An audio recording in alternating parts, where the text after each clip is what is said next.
Right now, an Israeli diplomat in Chicago is calling out Uber. He says his driver kicked him out of the car for speaking Hebrew. It happened last night. NBC5's Michelle Relaford spoke with the man. She's in our newsroom right now with the very latest. Michelle. Well, Allison, that Uber passenger says the driver had no idea he is an Israeli diplomat. The driver only knew he spoke Hebrew, and that was enough to enrage him.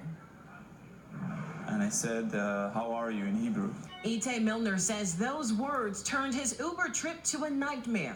That was enough for the driver to stop the car in the middle of Lower Wacker and start yelling at me, get out of my car, using the F word.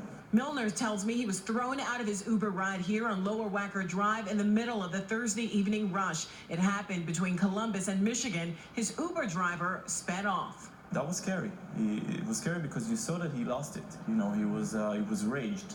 He says the ride started out fine when he was picked up from his job at the Consulate General of Israel until he started speaking in his native language. It was just yelling at me, get out of my car.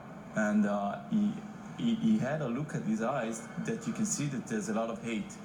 So I asked him, is this because I'm speaking Hebrew? So he said yes. Milner says he jumped out and snapped this photo of the Uber driver's white Toyota Camry and notified Uber. He also posted about the experience on Facebook, calling it the worst experience in his life. I'm overwhelmed. So many people are strengthening me, offering me rides, people who are not Uber drivers, but they're offering to take me places. A spokesperson for Uber says Uber does not tolerate any form of discrimination. We have spoken to the rider and extended our support for the experience he described here. As soon as we were made aware of this, we removed the driver's access from the app as we look further into this.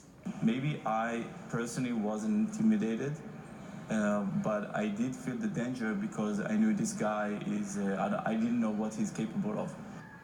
And Uber did refund his trip. Milner says he's speaking out to send a message that discrimination will not be accepted.